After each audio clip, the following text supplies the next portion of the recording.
Whether you're dreaming of a retirement with sand between your toes and a cold one in your hand, hitting the road to chase the winds of adventure, or spending time with your grandchildren, this show is intended to help you get there. Welcome to Coasting in Retirement with your host, Josh Knoll. You've worked too hard throughout your career to spend your retirement worrying. So sit back and kick up your feet, because we've got lots of financial tips and tricks to share to help you get exactly where you want to be.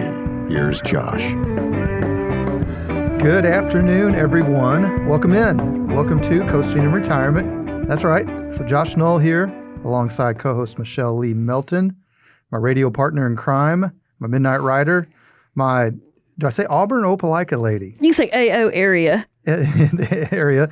Well, you're here to help this Ozark country boy with my 3-syllable words. How you doing? I am tired. Yeah. And sweaty because I did site visits earlier today. Yeah, you had a real job. Yes, not the millions that we make from this radio show. That's right. That's right. All right. So, well, Michelle, I'm doing great. I'm excited to be back here recording in Coastal College's recording studio located here in beautiful downtown Fairhope. And I'm even more excited about the show we have today because, as usual, we got another killer show for those of you tuning in. So, All right. All right. So listeners, Michelle and I are here today to discuss financial topics relevant to those of you in or near retirement, living your best life here along our part of the Gulf Coast. If you're just tuning into our show, welcome. You're listening to what we consider Lower Alabama's most dynamic financial radio show anyway. Here's what we got in store for you today. First segment, deep dive on our topic of the day. Second segment, it's about 15 minutes past the hour. Fan favorite, Michelle with the news of the week. Third segment, roughly 30 minutes past the hour, you will hear a good old-fashioned roast of yours truly with our Josh's Crystal Ball and Big Mouthpiece. It's a lot of fun. It is. So buckle up. We got to pack a lot in and be ready to be both entertained and enlightened. Also, for those of you new to the show, quick background on me. Again, my name is Josh Knoll. I am a fee-based financial advisor. I hold my FINRA Series 65 securities license, and I'm the owner of Gulf Coast Financial Advisors. That's an independent investment management and financial planning firm with offices in Fairhope and Orange Beach. Yes. That's right. New office. We were there earlier this week. We were for our second client meeting. That's right. It was great. You can find more information on me and Gulf Coast Financial Advisors by visiting our website, gulfcoastfa.com, or feel free to give us a call at 251-327-2124. Now, if you missed that, don't worry. We repeat our contact info several times throughout the show. All right, so let's get to our main topic of the day. Today's episode is going to be the most personal one that I've done to date.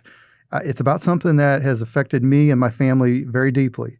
It also kind of has ties to the recent hit show called Succession. Ugh. Well, 3 episodes in, and it was boring to me. Yeah, other people think differently in our immediate circle, but I got better things to do. Well, at its time root, is precious. At the root of the show, Michelle, is going to be what we're talking about today. I get that. Yeah. So here, let's start. Since you came in, let's start with a question to you. Okay. As someone with a law degree, right? Someone that has helped many people write their wills. What is the hardest part of putting together a last will and testament? Well, the first thing is people accepting their own mortality. That's true. But also come to brass tacks with your family and heirs and or loved ones about how much stuff you do or don't got. Well, so not only coming to terms with your own mortality, but also having those awkward and uncomfortable conversations. Yeah. And so would you say that's why so many people put off writing a will? Yes, I think that's 100%. Yeah. Well, so I agree with that. And what we're going to do, Michelle, we're going to make that the foundation of today's topics. Here's what we're going to do. We're going to discuss 5 steps on how to not screw up passing your wealth to your heirs, with obviously some of the discussion centered around having a will.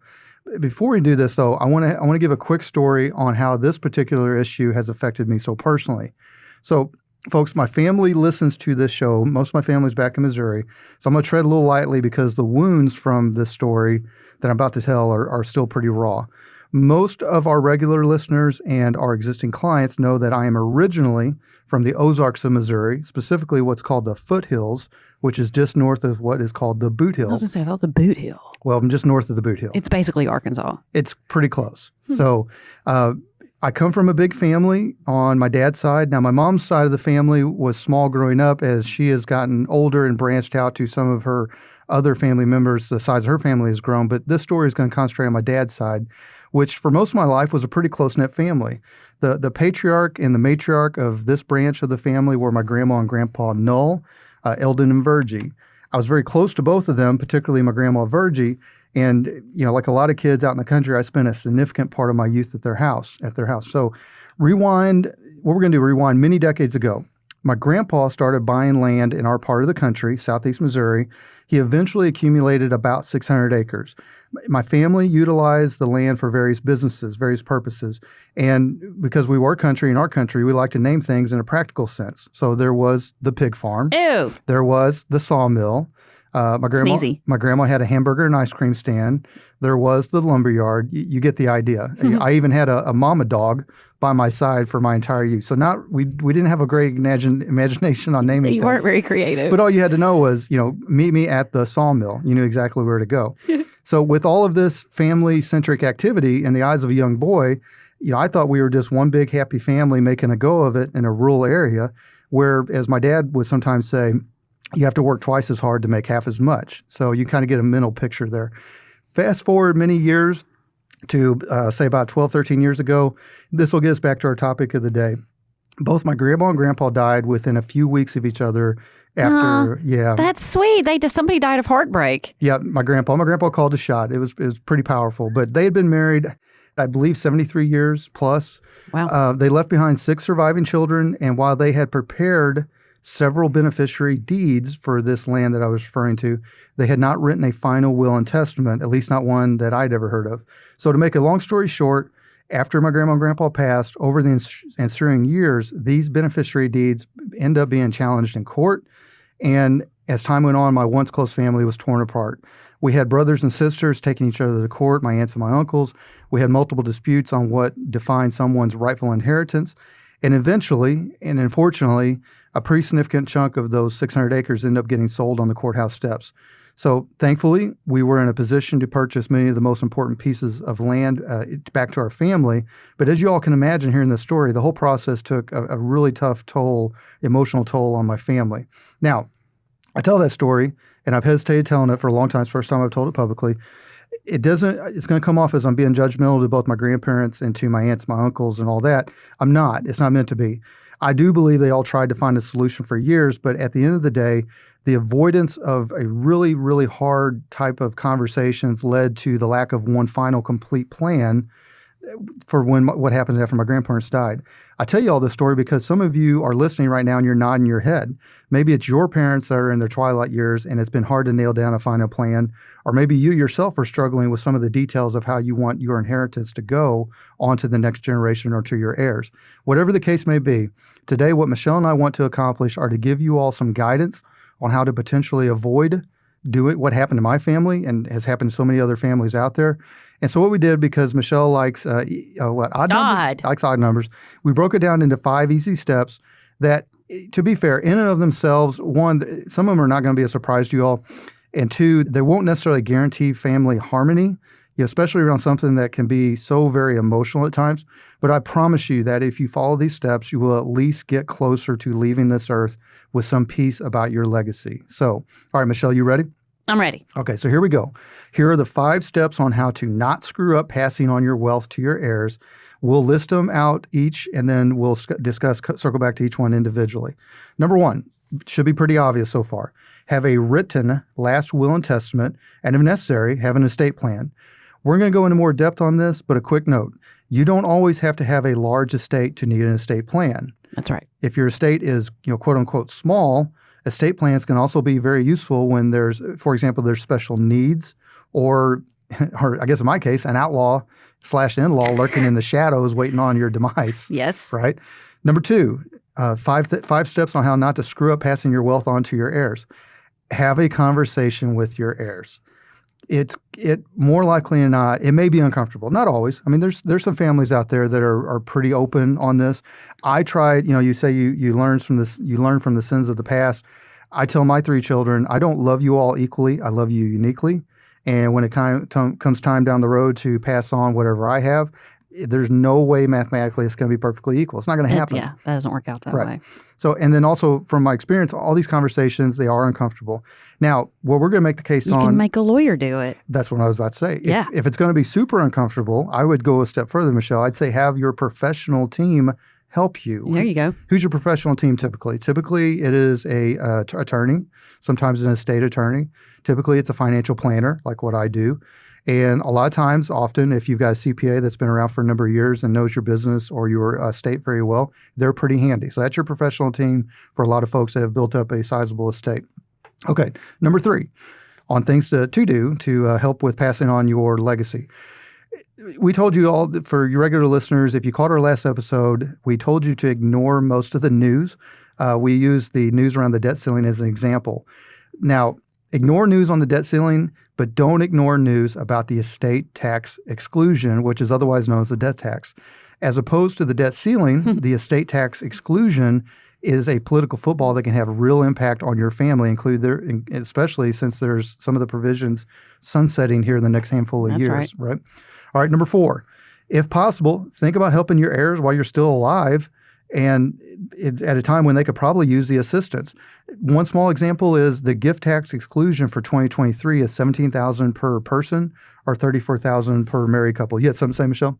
Oh, I support this one a lot. Yeah, because also you can lower the value of the estate while you're still alive. You can see your loved ones enjoy it as opposed to maybe them squabbling about it after your demise. Well, think about like with the movie Succession. For those of you who have seen it, It's a show. I've only seen bits and pieces, but he kind of held it over everybody's head for years, right? Right. Right.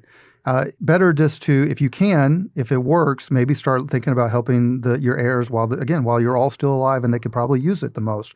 And then number 5 on things to do to not screw up passing your wealth onto your heirs. So let's say you're in a great spot and you've done more than what you feel is enough to leave a legacy to your heirs. In this case, consider charitable. Charitable. There you go. Three syllables there. Gifts to organizations that you believe in. One of the most powerful ways to teach kids, even adult children, to be responsible with money is to give it away to worthwhile causes. It has a lot of power. So, all right, Michelle, let's dive into each individually and quickly. Let's talk about the one that you're probably most familiar with, having a written last will and testament, and if necessary, an estate plan. So kind of give the listeners a brief idea with what your process is when you are sitting down to help somebody write a last will, because it's not overly complicated. No, it's actually, usually there's only about 6 to 7 sections in a will. So if you want to do trust, it gets a little bit more complicated. But other than that, for example, what would be like a couple of those questions? What's your marital status, if one? Okay. What are your heirs? What are your heirs? You got to name the full names, yes, of the children. Right. And then you have to have how it's going to pass on. Is it going to go all the way to the spouse? Usually that's how it goes. Mm-hmm. But you could not do that in some states and just give it to your children, or you can leave out some children in some states. Well, which we were going to talk about in our Michelle with the News of the Week. Yeah. Right? All right. So with that too, Michelle, I know that the most important part of the will is to identify the large issues, if you will. If, like in my family's example, the hundreds of acres, for other people it might be their investment accounts, things like that. But you also need to go ahead and take the time to drill down to the smaller stuff. Sure. Yeah. Usually you have an addendum to it if you're going to itemize what you want. And you can say the 600 acres goes, 6 different ways. And right. Josh gets 90%. That's how it should be. That was not how the case was, right, but that was okay. Well, that would be your parents anyway. But that's right. Yeah, and so, folks, the main point of that is you can do this stuff online. That's fine. I mean, the technology has come a long way, but it's really a fairly affordable thing to at least do a last will and testament. Truth. Right, Michelle? Yeah. Even estate plans, even if you've got a fairly complicated estate, the expense relative to the amount of pain, aggravation, potential taxes. Sanity. Everything. It's fractions of what it could cost you in the long run. All right, number 2, having a conversation with your heirs. Now, this is one where, again, firsthand experience. Don't have any. I saw my grandma and grandpa, what would happen more often than not is they would have a conversation. They had 7 children at one time. My uncle, Richard, passed away before my grandma and grandpa passed. But a lot of times they would have a conversation with 1 or 2 at one time, and sometimes the story got kind of lost in translation. It got lost in what's that called, that game? Telephone game? Yes. Yeah, the telephone game, right? Now, again, that's not to be judgmental of what they were saying. I know that, having spent so much time with my grandma and grandpa, being so close to the majority of my family, they always wanted to do the right thing. They put their children first in every way. But often they would have situations where they felt maybe kind of like they were getting pushed into a corner, and they basically wanted to make peace. Well, that's fine. It's good to make peace. But there comes a point with this, especially if you've got a sizable estate and you've got multiple heirs, where you're just not going to make everybody happy. It's not going to happen. Yeah, sadly, right? but that's reality. And I can just tell you all that, again, from my experience, if you can have this conversation, if you can lay it out, even laying out the reasoning why somebody is not going to get something exactly equal as the other person. Again, remember what I said about my 3 children. I don't love them equally. I love them uniquely. And that's going to happen. That's going to be how it's going to be with your estate. There's going to be, for you business owners, more often than not, there's going to be 1 or 2 of your heirs that are particularly children. They're going to be more involved in your business. That's right. It would only make sense if they were the ones that carried on the business legacy. There's going to be some that are going to be more involved possibly with your end-of-life caregiving. Maybe that's the ones where you look at what happens with the home site. You want to do these things, but I can tell you again, one more time from experience, if you're super uncomfortable having this conversation, if you have a professional team in place, it helps. Not that a good professional team is not going to care. They're going to have empathy, but they're not going to have their own skin in the game necessarily. Right. So they can be dispassionate about the choices being made. Okay. Number 3, on things to do here, so you don't screw up your passing on your wealth. Pay attention to the estate tax exclusion. There was a time, and I don't have the numbers in front of me, Michelle, because I didn't want it to become a boring math show. But the estate tax exclusion one time was, I think, $600,000, and not that many years ago. What does that mean? That means that if your estate was above that estate tax exclusion of $600,000, or I think it was $1.1 million at one time, if it was above that the amount above and beyond that would be taxed at whatever the estate tax was at that time. And typically, I believe it's around 40%. Now, right now, we've got a relatively high estate tax exclusion. I believe it's in the neighborhood of $24 million per married couple, $12.7 million, I think, a piece, nearly 25 or 25.2 for both. The point being is right now it affects a very, very, very small percentage of families, but that number is going to sunset. In 2026, it is projected to go down to half of that amount. And I can tell you, again, as contrasted to the debt ceiling that has been talked about 78 times and past 78 times, the estate tax exclusion gets changed often. It's a political football that can actually hit you in the face. Is it volatile? It's very volatile. It goes up and down quite a bit. All right. Number 4, things you need to do so you don't screw it up. If possible, think about helping your heirs while they're still alive. Michelle supports this. Yeah. Right? Yeah, there's checks and balances too, because if you dole it out, you can see if they're using it for your grandchildren or keeping up the homestead or what have you, Yeah, if they go out and start buying a bunch of fancy cars and fancy it should boats, be pretty, that's true. And it should be pretty therapeutic for the grantor, to see them hopefully using it well and enjoying it while they're still alive and not in the grave. Well, and to be fair to the story I told about my family, my grandma and grandpa did a great job of that. They helped my dad get his business going in excavating. They helped my uncle and my dad start a lumber yard. They've done a lot of things with my aunts and my uncles to help them. The thing was, over so many years, they had to help them differently. Sure. Yeah, different kids had different needs. Yeah, and in the end, you might have to adjust your will to reflect how you helped some of them. You try earlier in life. But it's hard. It is, right? Because it's hard to reconcile what is really at the end of the day. Sometimes siblings don't always know what the parents did for the other sibling. Bingo. Thank you. You're cutting 100% through the chase here. All right. Very good. Definitely try it if you can. And again, the last thing I'll say on that, Michelle, is people are living longer than ever. Something we talk about on the show. Right, a lot of times, grandma and grandpa. We're lucky to be old. Right, grandma and grandpa got into their 70s, and they're on. They're about to check out, and kids are in their 40s or 50s, and all of a sudden, they get an inheritance. Well, now grandma and grandpa might be like my grandma 96 and 89. Kids were already in their 50s and 60s. Again, not that they didn't help them during that time period, they did, but in some instances, it's great if you can help the people while they mainly need it, especially for a lot of people trying to build their career. All right, last one. This is fun, and I do have some clients in this spot. They've done a great job. They've buttoned it all up. They got a great estate. They've put their will and they've got their estate plan in place, and they've got a portion of their estate carved out for charitable giving. Right? Michelle's big on charitable giving. I am. Yes, you give to a lot of different organizations. I do. And one of the cool things to do if you're in that position is to give to a church, community organization, anything that you believe in that you see them doing worthwhile causes. It's a really fun way to leave a legacy behind, especially if it's something like with Michelle or some of these organizations she's been involved with for years. That's right. Right. Very good. All right. Well, folks, if you're interested in continue the conversation around these things we just talked about, I will tell you that we are not, well, I got to say this, we got to do a little disclaimer. I am not an attorney, so keep that in mind. I work with estate planning attorneys. Michelle, while she has her law degree, doesn't actively practice law in the state of Alabama. That's right. Right. But you still are able to help people with wills and trusts, right? Yes. All right. So, And do. yeah, so that's a little disclaimer. However, if you're interested in having that conversation, we have a team of great referral partners around estate planning, around writing wills and last testaments. These are people that we've worked with for a lot of years, and we all come together, and it's really kind of, I don't want to say it's necessarily a one-stop shop, but it'll give you a lot of peace of mind if you want to give us a call and start walking down that road. You can call us at 251-327-2124, or of course you can always find us at our website, gulfcoastfa.com. That's GULF, like the Gulf of Mexico, Coast. FA is in financialadvisor.com. You can leave us a message there as well. All right, folks, coming up next, there's always a lot going on in the world, particularly the world of finance. And this past week was certainly an example of big news of finance, like always, right, Michelle? Yes. All right, so every week. Good and or bad. That's right. Every week, Michelle and I scour what she calls the interwebs for helpful financial articles related to our topic of the day, especially articles that pertain to those of you in or near retirement. So why don't you join us after the break to hear Michelle and I discuss this week's relevant headlines in our Michelle with the News of the Week segment. Stay tuned.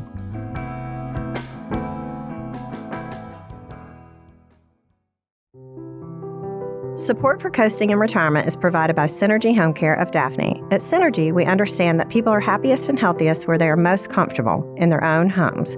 From companionship to around-the-clock care, we offer a range of in-home care services so your elder loved one can confidently age in place in the familiarity and comfort of their own home. In addition to seniors, we proudly provide wholehearted in-home care and support services to your loved ones who are living with a chronic condition, recovering from cancer, illness, or surgery. From personal assistance with bathing and dressing to senior companion care to fight isolation and loneliness, to support with housekeeping, errand, and transportation services, sometimes just a little extra help at home can make all the difference. You can reach Synergy Home Care at their Daphne location by calling 251-621-1900. That's 251-621-1900. Or by visiting synergyhomecare.com. SYNERGY homecare.com. Mention you heard us on Coasting in Retirement and receive 10% off your first month's service.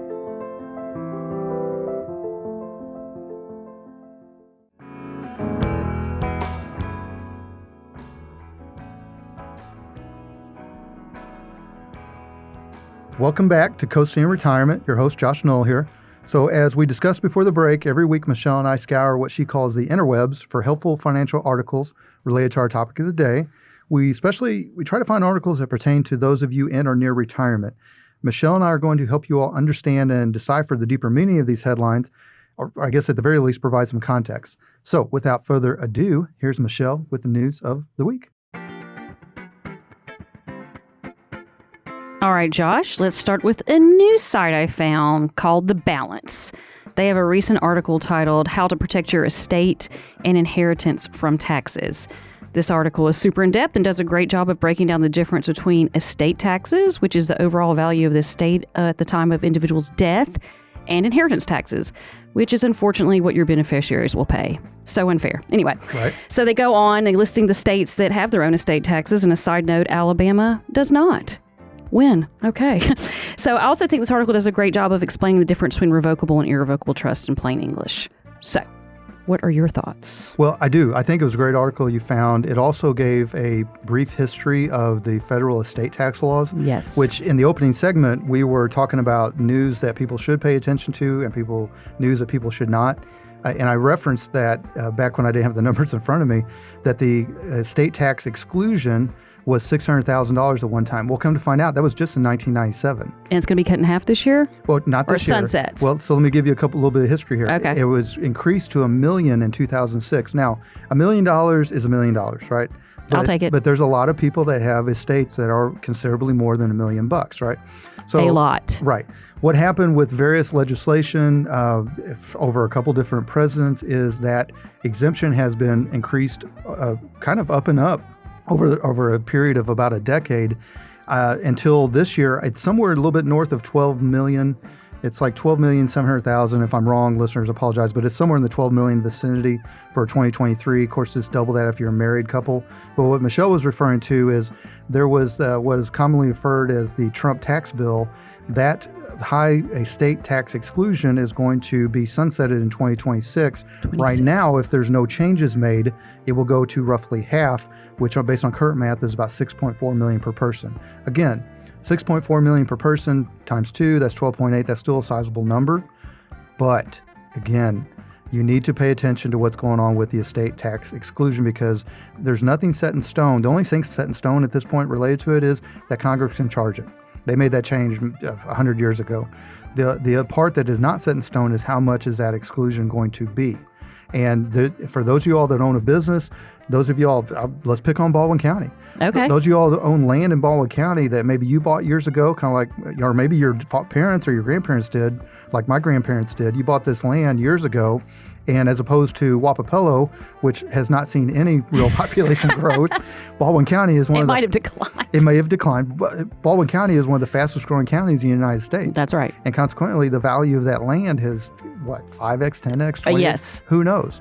And you may, if you get a fair appraisal Even on that, swampland. even swampland, you get a fair appraisal on that land, you may be surprised. So yeah, that's a great article. For those of you all listening to this, if you want to see the full article, we put the transcript of this radio show up on my website, gulfcoastfa.com, including links to our reference articles. It's a great article, very well written. Good job, Michelle. What you got next? So the next one is actually from your website. Did you write this article? I thought you put me on the spot. So I get my website is through a provider that gives me some pretty nice blogs to use. Okay. Some of the blogs I've written on my website because I like to write and read and talk a lot, apparently. This one I did not, but I thought it was really good, so I added it. Oh, well, I was going to give you mad props. Just kidding. But it is on your website. It is. Gulf Coast Financial Advisors. GulfCoastFA.com. What's the right. title? Which one? I have a bunch on there.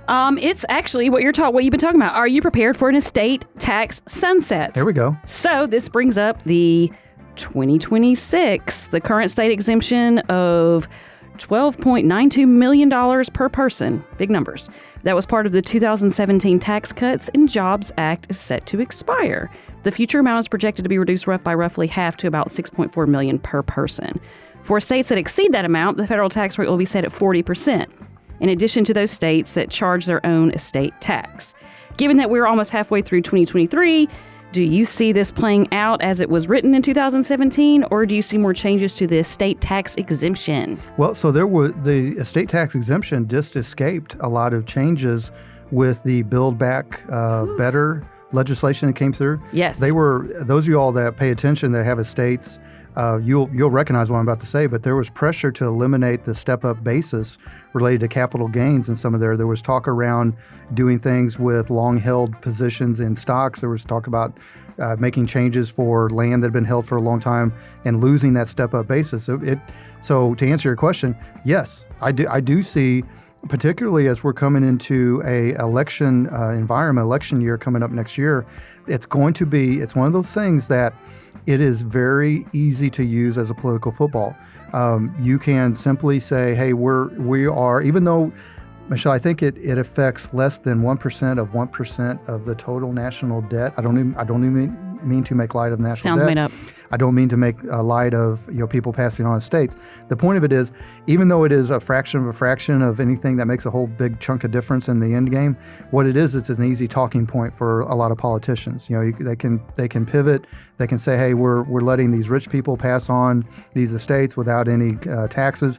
And to be fair, there's an argument to be made, but I'm going to give you from my perspective, as somebody that grew up, as we talked earlier about, that lived up on the north end, the northern part of the Boot Hill. The Boot Hill is mostly farmers. And as anybody can tell you that grew up in that area in the 80s, it was hard to be a farmer. I can imagine. You owned a bunch of land that you probably didn't pay a ton for, at least at the time, and you had to scratch and claw to make a living. Fast forward, I'm not saying in 2023 every farmer's just got it made, but the value of that land has gone up significantly. And now these quote unquote, rich people sitting around doing nothing, now they may have exposure to being above and beyond the estate tax exemption amount. And that's real. That's real people out there working, trying to pass on a family farm or family business to somebody else.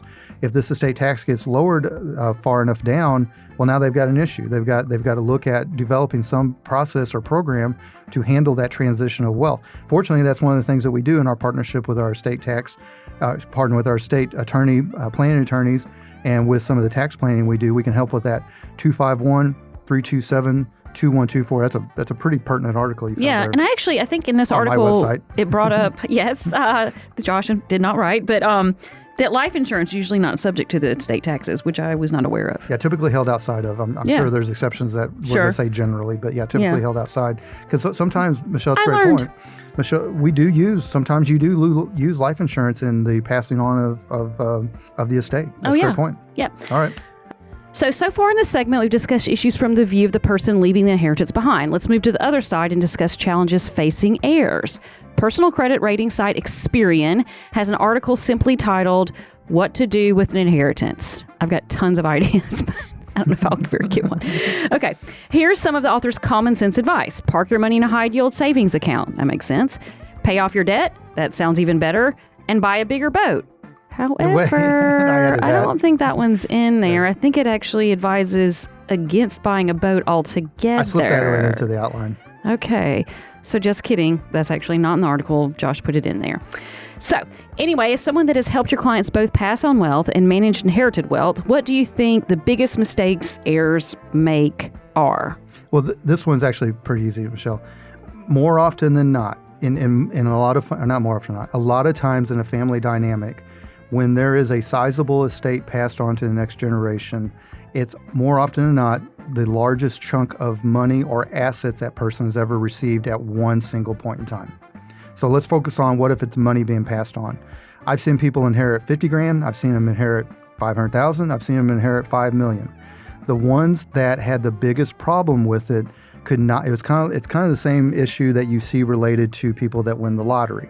Not that the people receiving the inheritance weren't savvy or didn't have their own processes and ways that they handle their own finances, but they've got this huge injection of cash and they don't have the perspective, and especially if they were inherited from somebody that ran a business and maybe they've never actually gotten to the nitty-gritty of that said business, they don't have perspective on how quick 50,000 or 500,000 or sometimes even 5 million can go away if you make the wrong choices. And so you see somebody that gets a big chunk of money and maybe they've held out on certain lifestyle choices. Maybe now they decide to buy a bigger house. Maybe they decide to buy a fancy car. Maybe they decide to buy a big boat. That might be my weakness. But all of a sudden they look up and the money's gone. And this thing that whoever, whether it was parents or grandparents or whoever passed that money on, this thing that they had been maybe sitting there thinking was coming to them for a number of years and that they were going to enjoy for a number of years, now is gone within a matter of a couple of years. And it's devastating. I mean, it really needs, it's one of the things we wanted to bring up in this show, Michelle, was it's not only important that the person's giving away the inheritance has conversation, has professional guidance and professional assistance, but it's almost as important, maybe even more important, than one would argue, that the person receiving said inheritance has some professional guidance. Somebody, we've talked about this on the show, Michelle. My client's money is their own. I'm not here to tell them exactly what to do with it or with not, but I'm also going to have more of a 30,000-foot view of the whole situation. I'm going to have years of experience of seeing people deal with money, both in small and large amounts. And I can come in and say, hey, at your burn rate, you're in trouble. We need to make different choices. And that can help. And if it's not me, it's somebody else that does what I do. We're not here to slap your hand necessarily, but we definitely can give you guidance if it's the first time you've ever handled that significant amount, or if you're dealing with issues with other heirs, how to manage and smooth all that out. So very good. That's my point on that. Okay. All right. We got time for one more? Do we? Okay. Let's go. So I decided to lighten it up for our last article, talking about death and whatnot, and ended up going down a rabbit hole, which I enjoy. Shout out to Dolce & Gabbana, which is Josh's resident wild rabbits. They're in his neighborhood. But if you want to get sucked into a silly information cortex, just Google, quote, funny inheritance stories, and there are plenty from Wills, Trust and Estates and Law School, too. So there are dozens of articles and hundreds of search results. I narrowed it down to a couple of my favorites.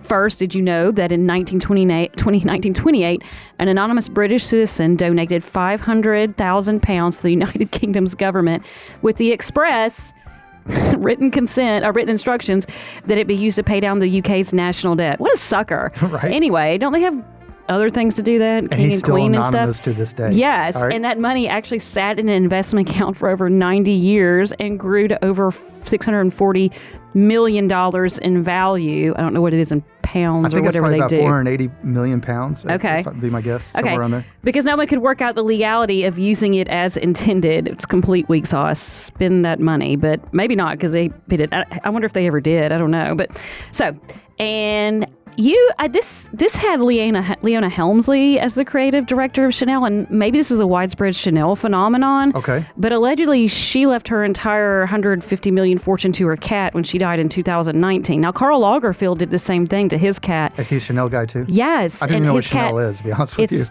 fashion. Oh, okay. Well, that's Started why in I don't know. 1920s. Coco Chanel. What? She survived 2 world wars. Can I buy it at Walmart or Sam's? Neither. Oh, well, then High I don't know. Then fashion. I have no use for Chanel, sorry. I do. So anyway, but Chopette, which is Karl Lagerfeld's cat, is living the dream. And he also has a team of people taking care of this animal in his Parisian apartment complex, which is very ornate. And I feel like they're probably doing a good job because they're getting paid handsomely too to do it. And he might come back from the grave or something. So anyway, in order to do that, sometimes people cut out their grandchildren totally out of their will or their own children. So anyway, I could literally go on with stories like these. They leave it to the family parrot sometimes, and the parrot can talk, and sometimes the parrot talks bad about other people that were left in the will. That was the case in Denver and Colorado in law school, but actually happened. So I have no idea what to say about this information, but I'm very amused, and I encourage other people to be amused when they're considering writing their wills and what they're going to do, and maybe read that to get some giggles and what not to do. Well, I don't know what to tell you if you're somebody that's leaving your $150 million to a cat. Yeah, I mean, you're as much as I would like to manage. I mean, maybe to some cat's society, that finds homes for maybe these feral cats in Venice or something. I don't know. But. Well, okay, so let's talk about this. Let's talk about quickly. That's just the power of compound interest there, because £500,000, 500,000 pounds. 1928, yes. Probably conservatively invested, was 500 million pounds 90 years later. That is, Einstein said, the most powerful force in the universe is the power of compound interest. There's your example of that. Yeah. So, all right, great way to end it. Wow. All right, Michelle, great job as always with the headlines. These are all important pieces of information that impact those in or near retirement. Listeners, if you have questions around the topics in our headlines of the week, or questions related to your individual investment strategy or financial plan, why don't you give us a call at 251-327-2124 to set up a conversation. You can also set up an appointment. It's no obligation, no fee, no pressure. Or you can always reach out to us on our website at gulfcoastfa.com. That's GULFCOAST, FA as in financialadvisor.com. All right, folks, coming up next, Josh's crystal ball. And your big mouth. My big mouth. What have been some of my predictions? Have I been right? Was I ever wrong? Well, how wrong? What do I think is going to affect investors in the near future? We talk about all these things and poke a little fun at my big mouth. Stay tuned.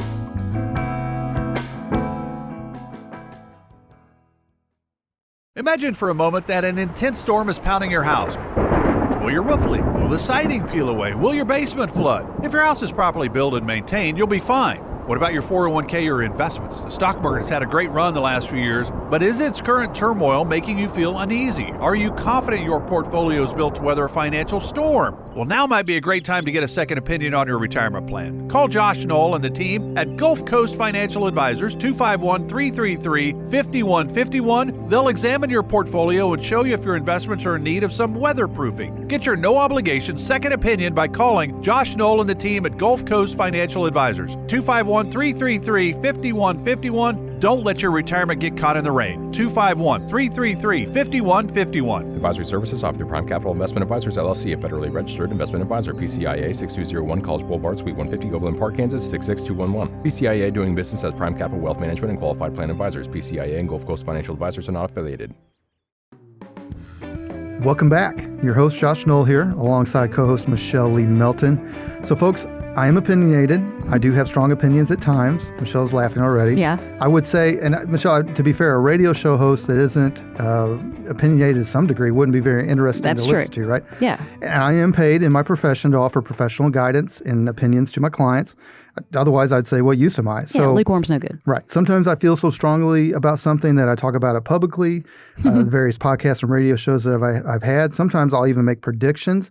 And while I feel like I'm usually proved right, we'll see about that, because I'm fairly skeptical, there are times where I swing and I miss. So listeners want to hear me a little crow. Of course. Then let's get at it with Josh's crystal ball and big mouth. All right, Michelle, what's first? Okay. So Josh, just last episode, we discussed meme stocks. Okay. Which still remind me of emojis and dancing bears and tutus, and with Rivian being one of them at the time. You went on to say that even though Rivian had a $14 billion market valuation, it had only delivered about 100 vehicles, maybe 1,000 to buyers. Well, it appears that Rivian actually delivered 7,946 vehicles in the first quarter of 2023 alone, which was about the same amount they delivered in the fourth quarter of 2022. Probably, yeah. Yeah, so your estimate was way off. So do you still hold that Rivian's stock price is way higher than it should be or not? So I was prepared for this one. I knew this would come back to bite me. Right. I knew you were wrong when you said that. There's no way. All right. So here's some numbers, Michelle. All right. Okay. Rivian's market cap of this week, of recording this week, is $14 billion. Now, what does that mean? That means the value of all the outstanding stock, if you sold it all at one time, if there was one buyer, it has a total value of $14 billion. That $14 billion is based on revenue, first quarter revenue of $661 million. I remember that, listeners. Now, in the last episode, which you can find if you all go to Spotify and look for Coasting Retirement, you can hear what we're actually talking about. But I compared Rivian to Ford in my argument, basically saying, Ford had delivered more vehicles before coffee in the morning than Rivian has in entire history. Now, I was a little off, so yeah, fine. My big mouth was wrong. But here's some numbers to remember. These are important numbers. Ford has a market cap of $56 billion. Ford delivered 1.1 million vehicles in the first quarter of 2023, compared to Rivian's not less than 8,000. Ford's revenue was $41.5 billion. They earned $3.4 billion in what's called EBIT, earnings before interest and taxes. Rivian, in the same quarter, lost $1.35 billion. All right, you heard all these numbers. Would you, common sense person listening to this show, say that these two companies, only one of them, Rivian, would be worth nearly 25% of Ford? No one would. So what is Rivian's stock price based on? It's based on hope. Now, could Rivian become the next, like we said in our show last week, it was intended to be a slab-sided truck and SUV equivalent or competitor, to Tesla. So could it become, the next version of Tesla? Possibly, maybe. But if you're looking at something where, again, remember, this show is geared towards you all in retirement, nearer in retirement. If you're holding a large position in a company like Rivian that is in a traditional industry, even though they're an electronic vehicle manufacturer, they're still in the business of producing cars and trucks, and you're saying, hey, this stock is worth 25% of Ford, which is a gorilla size compared to Rivian's little itty bitty monkey, then I think you're going to be holding on to that thing for a long time for it to actually prove. So was I wrong in the amount of deliveries of Rivian? Way off. I'll eat that. Was I right overall my point? Yes. Maybe. Yes. All right. What you got next? Okay.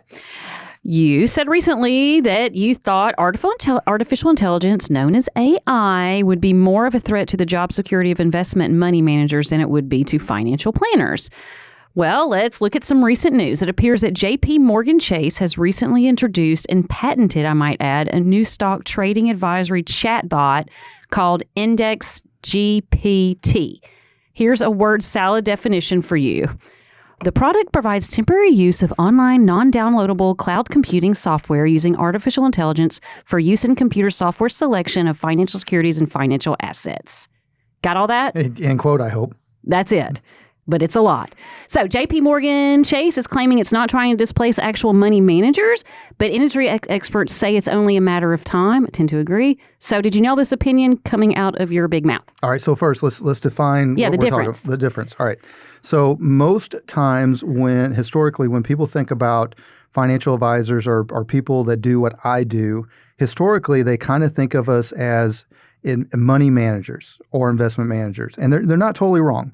A good financial planner should at least have some level of expertise or experience in helping you pick positions, pick funds, ETFs, mutual funds, all these things, bond funds. They should be able to know the difference and have, at least, if nothing else, at least have a defined strategy on how they invest your money, right?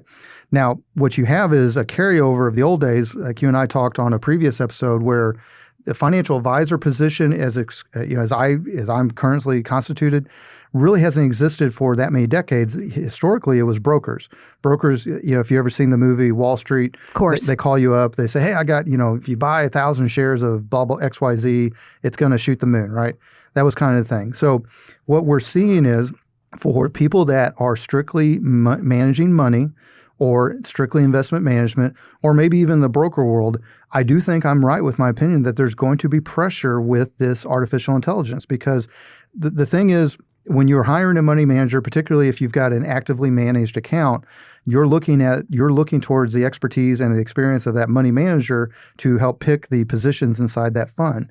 Well, if you've got artificial intelligence can look at millions of data points to do said thing in replacing a human brain, it's just a matter of time. Is it going to work? That's not my argument, Michelle. I'm not arguing that it's going to be right. I'm just saying that there's going to be pressure on the investment management side of our business. Contrast that to where the majority of the business is heading, where I think it's heading, is in the financial planning space. With financial planning, the main thing that we do at Gulf Coast Financial Advisors, investment management is a piece of it. It's always an important piece, but it's just a piece of the overall puzzle. We talk about estate planning, we talk about wills and trusts in this episode. That ties into a comprehensive financial plan. How do all the pieces of your estate, of your life, of your money, of your investments, of your heirs, how do all these things tie together? And that is going to be way harder for a machine or a computer to have their arms around all of these things, because there's such a strong human element in it. It's not about picking the next best stock. It's about picking what is the best path forward in your life as a financial planner. Individualized, yeah. Yep. So I think I was right. Okay. Well, people are the best and the worst. We'll see. Yeah. We'll see. But I prefer people. There is pressure, though, for sure. Okay. Yeah. So you've also said that most Americans don't take the time to write a will until they have a significant health scare, and that most Americans don't create an estate plan because they don't feel like their estate is valuable enough to warrant one. And a recent poll called Will and Estate Planning Survey found that while the overall percentage of people with a will has noticeably increased since COVID, still nearly 2/3 of Americans do not have a will or estate plan. So do you still hold to your opinions on the reason why so many people hesitate to take the time to write a will or develop an estate plan? Well, so let's talk about the will first, Michelle. You and I have been on Earth long enough that the thought of being able to go on a computer and pull up a website and download a will and fill in the blanks and print it and sign it and move on would have seen... And notarize it and have witnesses. Right. It would have been like, okay, and that's it. It's that easy right now. It is literally that easy. You can actually write it on the back of a napkin. So why doesn't everybody do it? Because they're scared of dying. Well, they're scared of dying. And they don't think they have enough stuff to, do something like that. Well, that's fair. I would argue with the estate planning piece for sure with that. But I think a lot of it, I think you're right. They are scared of having the mortality conversation. But I think a lot of it is they're so uncomfortable talking about it with their heirs. Well, that's true. Yeah. And I think especially when you've got a sizable estate and you've got multiple heirs, again, we're going to hammer home this point. I don't have either of those things, so I'm in good shape. Good for you. But a lot of people, if you do, and you're having trouble getting that conversation kicked off, I really strongly encourage you to reach out, form a professional team. Typically, that professional team is going to be an attorney, typically an estate planning attorney. That's going to be a financial advisor, and it's going to be sometimes a CPA. Let them come in and help you get that conversation going. And while you can print and fill in the blanks a will online just fine, especially if you've got a small estate. For any of y'all that have a larger estate, or even what I'd call medium to large estate, and you've got a bunch of heirs, it's worth the extra, I don't know, hundreds, maybe a few $1,000s. Even that, lots of times you can do it's not expensive. If your estate is $5 to $10 million, don't throw a fit about paying $5 to $10 grand to get this stuff settled. It's a fraction, and the amount that I wouldn't even know if it would be and that that's much. high. That's a lot very of times. high. Yeah. Right. So you get the idea.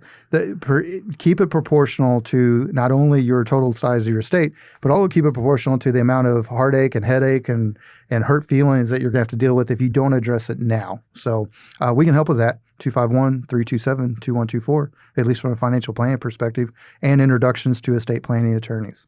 We got time for one more? Sure. So the No, last, I'm not ready for this one, just so the listeners know. I'm not prepared. you're not. You're just gonna. I'm gonna wing it. Okay. All right. I got my Let's feet do on the it. ground. Okay. Last one. Josh, you said that after the bank collapses of regional banks, SVB and Signature Bank, that not only would folks be nervous about holding large deposits at smaller and regional banks, but they would also do flight to quality, less risky types of investments, such as money market funds.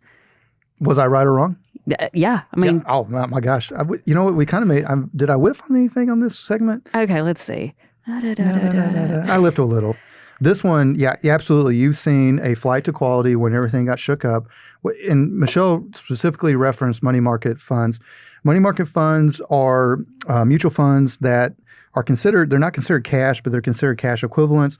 Typically, they will hold ultra short-term debt instruments that can be municipal, that can be federal, that can be a variety of debt instruments that are trade really short time periods. Muni bonds aren't doing so well, though, were they? So they're considered, well, yeah, they've come, yeah. Muni bonds that had a long lead time got their butts kicked over the past year, as did most bonds and fixed instruments. But now you've got money market funds paying in the high 4s, low 5s. And what you're seeing is for those that have been a little bit spooked by both what happened with the bank failures, which we've talked about in previous episodes, but also just with the overall volatility of the market, you have absolutely seen a flight to quality. You've seen, I don't know how many billions, it's probably trillions at this point, Michelle, money that has flooded into money market funds. You've seen a lot of people going back to bonds. Now the bond prices have come more in line with what's happened with the interest rates. Not that your regular investors, particularly those of you all listening to the show that have a long time horizon, there's nothing wrong with owning bonds. There's nothing wrong with owning money market account funds. Just remember, over the long haul, none of these things are necessarily by design intended to keep up with the upside appreciation that could potentially happen with equity or stock market positions. However, for those of you in or near retirement, it is absolutely, for the first time in early my career and over the last 12 months, it is a worthwhile conversation we're having of, hey, we can park this money in a money market and we can get high 4s, low 5s, and we can kind of wait out some of this volatility while we make some of our decisions. So great point. Great article. All right. So is that it? That's it. All right. So listeners, I hope you enjoyed a peek behind the curtain on how I form my opinions and predictions. And more importantly, that I'm willing to admit when I'm wrong, which, as you see in this segment, is very often. But still, now to our listeners that have more questions about the various investments and topics we discussed in this segment, we invite you to reach out to us. Maybe Rivian will donate you a vehicle since you were so off on that. Watch it. Yeah, 2 years from now, we'll bring up Rivian. It'll be worth like $5 trillion or some nonsense. Who knows, right? I hope they give you one. We'll see. I don't think it's going to happen. They are, to be fair, I know Rivian guys, I know you're listening. The head guy there is pretty smart. He's wicked smart, to be fair. So anyway, if you want to continue the conversation, why don't you give us a call, 251-327-2124. Or, of course, you can always make an appointment on our website. That's gulfcoastfa.com. Gulf like the Gulf of Mexico, coast like what's in the show title, FA is in financialadvisor.com. All right, folks, that's it for us here this week on Coasting in Retirement. I want to give a huge thank you to my lovely co-host, Michelle Lee Melton. Very welcome. Yes, a thank you to our awesome radio station, FM Talk 106.5. Many thanks to our provider of our show music, that's local band Sloth Racer. Sloth is in the slow animal. And we did this last week. I'm going to do it again, Michelle. I think it's a For those of mammal. you all that are looking for a band that will play a private event, like a wedding or other type of events where you want to bring in a local band, give them a call. Franklin, the guys, they're young guys, they're hustlers, they're great. They got great personalities. We cannot thank them enough, and we always enjoy getting to listen to them. And then lastly, and of course not least, always my sincere appreciation for all of you out there that have been listening and joining us on this journey. We'd obviously love to be a part of your journey as well. So until we talk again next Sunday, have a wonderful and productive week. This has been Coasting in Retirement with Josh Knoll.